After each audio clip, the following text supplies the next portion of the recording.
अलैकुम। मैं Iffat Sadiq teacher SSA primary school Daud colony. आज का हमारा टॉपिक है हफ्ते के दिन। हफ्ते के दिन: इतवार, पीर, मंगल, बुध, जुमेरात, जुम्मा, हफ्ता। इतवार यह वनान आथवार दो, अमि दह छुट्टी स्कूलन। पीर गए चंद्रवार। चंद्रवार दह स्कूल गसान हफ्तस बराबर। मंगल गो बोमवार। बुध गो बुधवार। जुमेरात अत वनान ब्रेसवार। पत जुम्मा ब्याक। हफ्ता गो यथ वनान बटवार। इतवार, पीर, मंगल, बुध, जुमेरात, जुम्मा, हफ्ता। हफ्तक दो। योर लिखमुत हफ्ता, जुम्मा, जुमेरात, बुध, मंगल, पीर, इतवार। इस पर वो ये पीर को हमने खीर पकाई, खा गई इसको एक पराई।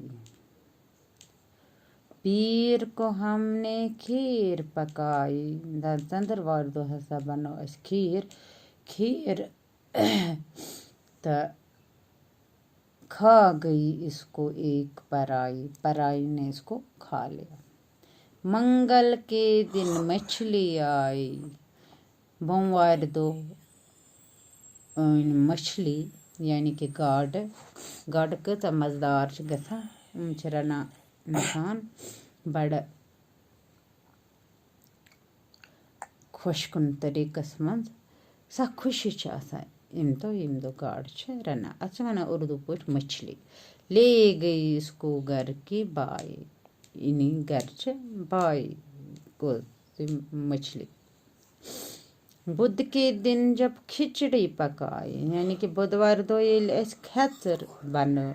खेचर क्या मतलब खेचर दोन दालन जत्र दाल बनावा तथ पत्रावा तोमुल तो बनाई खेचर हिश। जल गई सारी पकी पकाई। अगर अत त्रो आब कहीं खलन दिमोस असल पे कहीं यह बोन लारा दपान बुध के दिन जब खिचड़ी पकाई जल गई सारी पकी पकाई सारी दज यह मतलब ग्रकन यह बनावान एंडस पे दज क्या लारे अत पे आब कहीं आब अत शोर श्रप्यामुत तो अत दिस न खलन कहीं अम से दज सारी अत ज्यादा हीट तो दज। बाकी हना परो पगह। खुदा हाफिज।